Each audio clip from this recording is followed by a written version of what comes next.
magluluto ako ng tortang sardinas. Siyempre, kailangan natin dyan ang mga sumusunod: asin, pamintang pino, harina, bawang, sibuyas, itlog, at sardinas. Siyempre, kakailangan din natin dyan ang mantika. Ang una nating gagawin ay magigisa muna tayo ng bawang sibuyas. Pero guys, yung paggisa ko ng bawang, hindi ko na save yung video, kaya pasensya na po. At pagkatapos nating maggisa, babatiin naman natin ang itlog sa isang lagayan.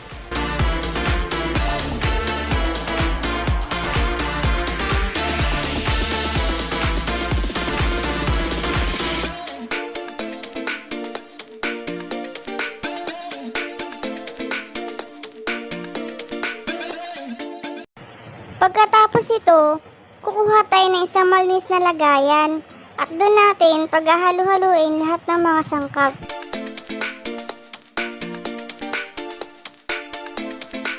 At ilalagay na natin ang sardinas.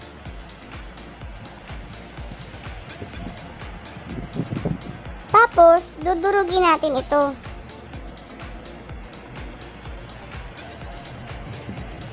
Kapag durog na, isunod na natin ang itlog.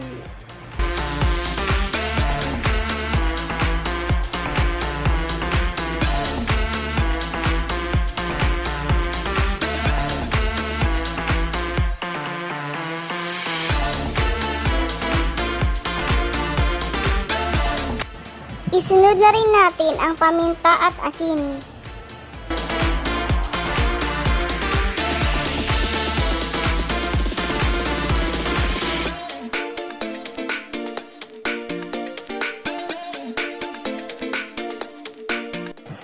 At ang harina.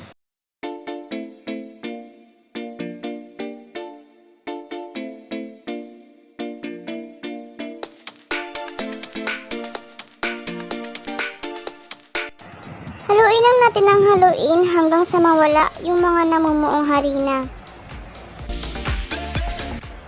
Ayan, kapag okay na, pwede natin ihalo yung ginisa natin kanina na bawang at sibuyas. Tapos, haluin natin ulit.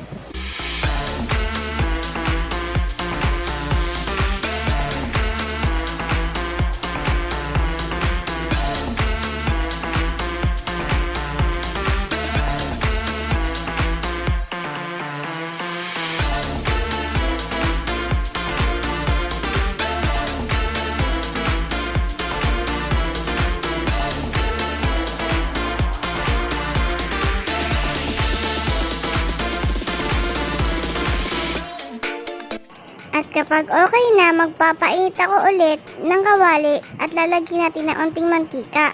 Yung ginamit ko, yun yung pinagisahan ko kanina ng bawang at sibuyas. At kapag mainit na ito, pwede na tayong magsimula magprito.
At ayan, tapos na tayo.